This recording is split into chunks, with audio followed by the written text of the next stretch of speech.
લાહોરના લખોપતિ શેઠ લાલા વચરાજે ગુરુદેવને લાહોર પધારવાની વિનંતી કરી, પણ ગુરુદેવ ઝાલાવાડની ગુરુભક્તિથી મુક્ત જ ન થયા, તેથી લાહોર ન જઈ શક્યા.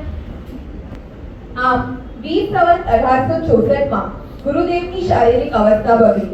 પૂજ્ય ગુરુદેવ લીંબડી શહેરમાં જ સ્થિરવાસ રહ્યા.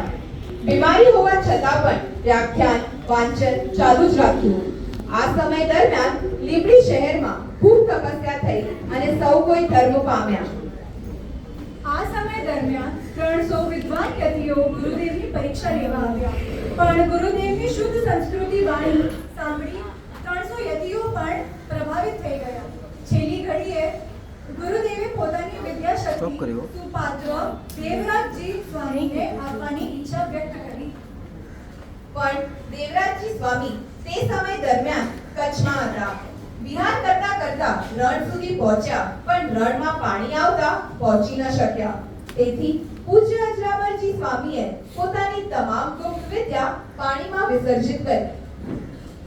60 વર્ષની ઉંમરે 20 સંવત 1870 શ્રાવણ સુદ પૂનમ એકમના દિવસે પોતાના દરેક શિષ્યને સંસ્કાર, સંસ્કૃતિ અને ધર્મ સાચવવાના આશીર્વાદ આપી ગુરુદેવ કાળધામ પામી ગયા.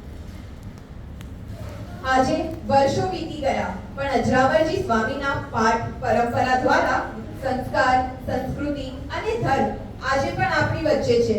કારણ જ્ઞાનીજનો કહે છે, જે ઘરમાં સંસ્કૃતિ સચવાશે ત્યાં આખો દેશ સચવાશે. પાઠશાલા એ ભારતીય સંસ્કૃતિનું ધામ છે. તે માનવતાનું મંદિર છે. આ મંદિરમાં આવનાર દરેક બાળક પરમાત્મા બનવાનો યોગ્ય છે, પણ પહેલા સંસ્કૃતિ જોઈએ. જય જીનેન્દ્ર.